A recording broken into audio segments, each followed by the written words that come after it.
Solo Leveling season 2 episode 8 finally आ चुका है, जिसके अंदर हम देखने वाले हैं the legendary fight between Jinwoo versus the demon king Baran. अब ये एपिसोड वहीं से स्टार्ट होता है जहां पर पिछला वाला एपिसोड एंड हुआ था। हम देखते हैं कि जिन्वू पहुंच जाता है डीमन कासल के जर्नी के अंदर। यहाँ पे हर एक फ्लोर को पार करते करते उसका सामना हो जाता है कुछ सोल्जर्स से, जिनके अंदर कुछ सोल्जर्स को मारने के बाद फाइनली एक सोल्जर बचता है एंड जिसको जिन्वू पकड़ के उसे मारने ही वाला होता है कि तभी वो बोलने लगती है, माफी मांगने लगती है। एंड जिन्वू जैसे उसकी आवाज सुनता है उसे समझ आता है कि ये छोरा नहीं, ये एक छोरी है। जिन्वू से बोलता है कि सबसे पहली बात तो ये है कि तुम लोग ने हम पर पहले अटैक कर दिया और तुम अब माफी मांग रहे हो, और उसी के साथ साथ मैंने तुम्हारे सोल्जर्स को मार दिया। जिसके बाद वो छोरी बोलती है कि इससे कोई फर्क नहीं पड़ता, जब तक मैं प्रोटेक्टेड हूँ वो खुशी रहेंगे, उनका बलिदान is very important for the Lord. And जिसी के साथ जिन्वू बोलता है ठीक है मैं तुम पे ट्रस्ट कर सकता हूँ। एंड जिन्वू वहां से जाने लगता है, पर तभी पीछे से वो लड़की दोबारा जिन्वू पे अटैक करने लगती है, बट देन टस्क वहां पे एंट्री मार के अपने बैरियर से उसे रोक देता है। एंड जिसके बाद जिन्वू बोलता है तुम ये क्या कर रही थी, एंड वो फिर से माफी मांगने लगती है एंड बोलती है कि जो आप कहोगे मैं वही करूंगी। एंड इसे देखकर जिन्वू बोलता है ठीक है तो मुझे परमिट चाहिए डीमन कासल का। एंड वो बोलती है डीमन कासल का परमिट मेरी फैमिली के पास है, और अगर आप मेरी फैमिली और मेरी प्रोटेक्शन का प्रॉमिस करते हैं तो मैं आपको वहां तक ले जाऊंगी। तो जिन्वू बोलता है ठीक है, लेकिन क्या मैं तुम पे ट्रस्ट कर सकता हूँ। एंड जिन्वू जैसे उसके पास आकर ये बोलता है, जिन्वू वहां पे एक अपना ऑरा रिलीज करता है शैडो मोनार्क का, जिसको देखने के बाद वो लड़की की फट जाती है। इसी के साथ यहाँ पे सीन शिफ्ट होता है और हम पहुंच जाते हैं इस आइलैंड के ऊपर जहाँ पे वो उड़ती हुई एंट आई थी। और इस आइलैंड का सिनेरियो पूरी तरीके से डेवास्टेटिंग था। हर जगह एंट्स ही एंट्स थी जो कि ह्यूमंस को खा रही थी, ह्यूमंस को मार रही थी।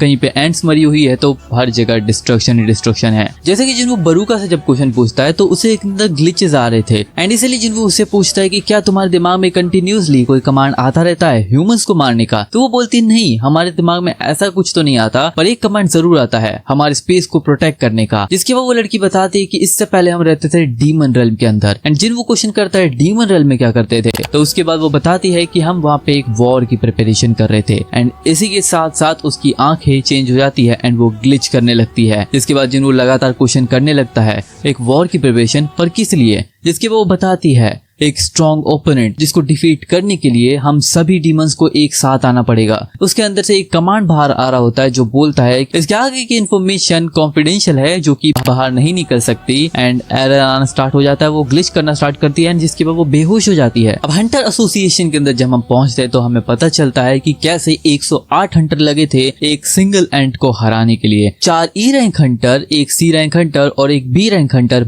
मर चुके हैं। ए रैंक हंटर जाके अकेले उस एंट को डिफीट कर देता है। तो तुम समझ रहे हो कि एक ए रैंक का हंटर चाहिए उस ए रैंक लेवल थ्रेट एंट को हराने के लिए। एंड इसी के साथ साथ मिस्टर गो बोलता है कि अब as a president of hunter association मैं ऑर्डर देता हूँ 4th जेजू आइलैंड रेड के लिए। अब इसके बाद सीधा सीन शिफ्ट होता है डीमन कासल के ऊपर, जहाँ पे जिन्वू पहुंच जाता है रदिरू फैमिली के किंग के पास। And king was the father of Esil. एंड जिसके बाद उनकी कन्वर्सेशन होती है, लेकिन वो पहले जिन्वू को देखते ही बहुत ज्यादा डर जाता है, क्योंकि वो जिन्वू के पीछे उसके सोल्जर्स को देख पा रहा था उसकी शैडो के अंदर। एंड वो एसिल से पूछता है क्या तुम इसको नोटिस नहीं कर पाई। एंड इसी के साथ साथ वो राजा ये भी सोच रहा होता है कि इस बंदे ने अकेले वल्किन और मेटिस को डिफीट कर दिया, तो इससे पंगा लेना तो हमारे बस की बात नहीं है। एंड इसलिए वो जिन्वू को परमिट दे देता है। अब जिन्वू परमिट तो ले लेता है ऊपर जाने का, लेकिन उसी के साथ साथ वो ऊपर एसिल को भी लेकर जाना चाहता है। जैसे जैसे किंग गुस्सा आ जाता है एंड बोलता है कि क्या तुम मेरी बेटी को लेकर जाओगे, पर जिन्वू भी लाइक मैं इसको सेफ रखूंगा, इसकी फिक्र मत करो। जिसके बाद जिन्वू एक एक करके सभी फ्लोर्स को कॉन्कर करते करते पहुंच जाता है 90th फ्लोर के ऊपर। एंड जिसके बाद वो बोलता है एसिल को वहां से जाने के लिए ताकि वो प्रोटेक्टेड रहे, पर एसिल तो भाई जाना ही नहीं चाहती है, वो भी प्यार में पड़ चुकी है जिन्वू के। एंड जिन्वू भी लाइक ठीक है फिर साथ में चलो, एंड उसे साथ लेकर आगे बढ़ने लगता है। एंड जिसके बाद हम ये लाल बाल वाले को देखते हैं, मैं इसका नाम याद नहीं रखना चाहता, और उसके साथ चाहे को देखते हैं जो की बात कर रहे होते हैं कि कैसे 4th जेजू आइलैंड रेड अब स्टार्ट होने वाली है, जिसके अंदर हम हंटर बैक और बाकी सभी हंटर के साथ काम करेंगे,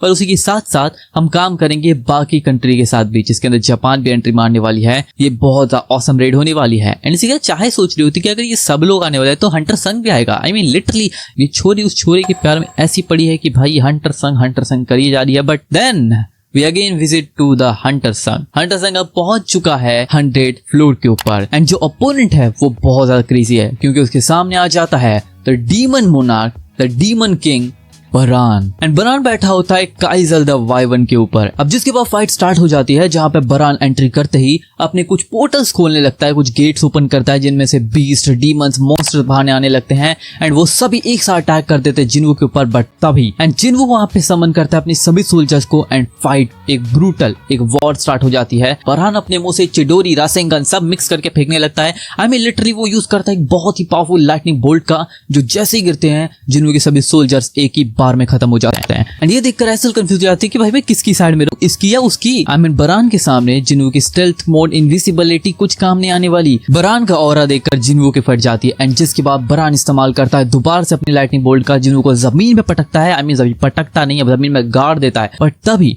टस्क उसको बचा लेता है। टस्क अपनी हाइपर बीम इस्तेमाल करता है एंड जिन्वू को प्रोटेक्ट कर लेता है। And then I don't know, पर पीछे से शायद से इग्रिस अपनी स्वॉर्ड फेंक कर बरान के काइजल की गर्दन काट देता है। अब बरान की एंट्री तो धरती पे हो जाती है, बट देन सीन शिफ्ट हो जाता है। अब जिसके बाद जापान का ड्रोसोड गिल्ड का लीडर गोतो रियुजी यहाँ पे आ जाता है। अब ड्रोसोड गिल्ड के अंदर टोटल 11 एस रैंक हंटर थे एंड इसी के साथ साथ एशिया के अंदर जापान सेकंड नंबर पे आता है स्ट्रॉन्गेस्ट के अंदर। अब गोतो रियुजी यहाँ पे एक्सप्लेन करता है, लेकिन उसी के साथ ट्रांसलेशन बगल में हो रहा था। यहाँ पे वो एक्सप्लेन करता है कि कैसे जब एंट इवॉल्व होती है तो इनका लाइफ स्पैन 1 साल का होता है। और जहाँ पे गोतो रियुजी बोलता है कि मैं जापान से 10 एस रैंक हंटर लेकर आऊंगा, उसके साथ मैं भी इसके अंदर शामिल रहूंगा, हम लोग यहाँ पे सभी एंड्स के सारी आर्मी को संभालेंगे। लेकिन कोरियस के एस रैंक हंटर का काम होगा वो ये है कि क्वीन को टपकाना। अब जिसके बाद हम लोग आ जाते हैं फाइनल बैटल के अंदर। जिन्वू वर्सेस बरान की फाइट अभी जारी होती है, बट देन जिन्वू यहाँ पे बरान के हाथ को पकड़ता है, अपनी पूरी की पूरी नेक्रोमेंसी की पावर लगाने के बाद उसके हाथों को काट देता है। उसके दोनों हाथों को काटने के बाद जिन्वू उसके ऊपर एक बहुत ही पावरफुल पंच लैंड करता है।